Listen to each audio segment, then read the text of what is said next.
Teleporter coming right up.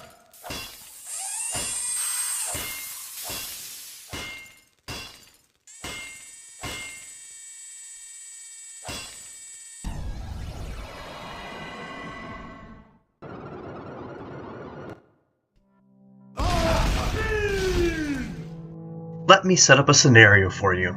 You and your significant other finally settle down in a town when your significant other persuades you into having 2 kids, 1 boy and 1 girl, to keep things even.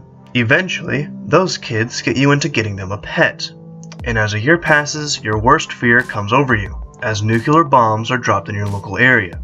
In a desperate attempt to save you and your family, you quickly get to an abandoned fallout shelter, before the radiation kills you. Neither you or the shelter has many supplies, so it is your job to get some. If that scenario sounded interesting to you, then I'd suggest looking toward the game Sheltered. This game has you trying to have a family survive in an unforgiving world in a small fallout shelter, and it's your job to choose what your 4 family members are going to be doing, either repairing, building, or going on your own missions. Each family member ends up being a vital part of your shelter, but it gets kind of lonely in a small fallout shelter in the middle of the nuclear wasteland. Eventually, you might want to recruit some people into your shelter, growing your numbers. These people who you can recruit will go into your shelter looking for a home or safety. You can reject these people for as long as you like, making your shelter a 4-person home, instead of adding any more. But if you want to recruit some people, they will move into your shelter with an AI telling them when to eat, sleep, drink, and use the restroom. That person will allow you to make them do things, including turning off the AI that tells them to do things, after a while when they finally trust the shelter. Sadly though, when you start increasing your numbers, you need to gather more food and water, as you need more of it to survive with every passing day. That's a good description of the game, I think, so let's move on to the 3 traits I always rate a game. Looks don't mean everything, but it definitely helps. If a game looks good in your own opinion, then you'll be more likely to play it. With this game, it definitely has its own look. I can't find anything that really looks like it, and that could just be the fact that I always end up playing the same 3 games, only playing different games for these reviews.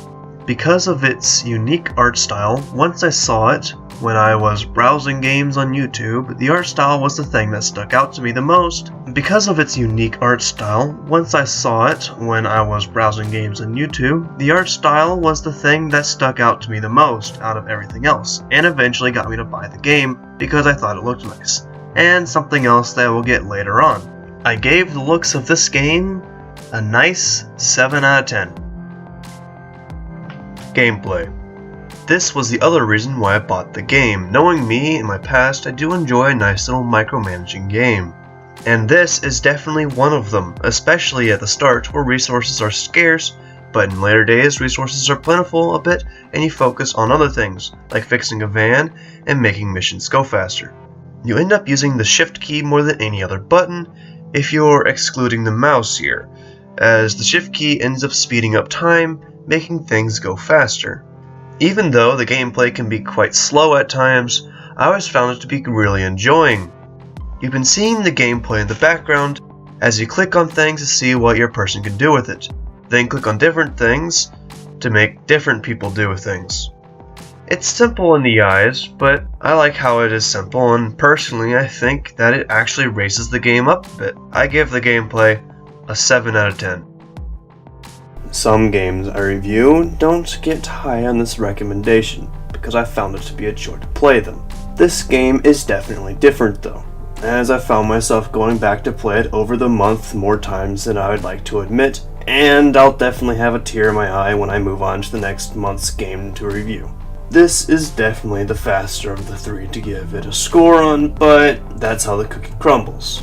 I give my want to play the game a nice 8 out of 10.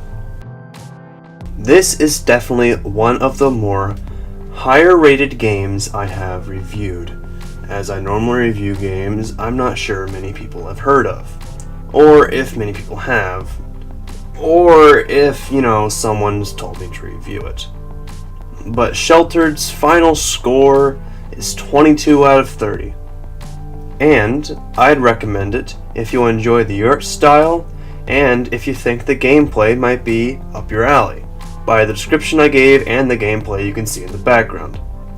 Anyway, thanks for watching my review of the month. Subscribe to see more if you enjoyed, and remember, see ya!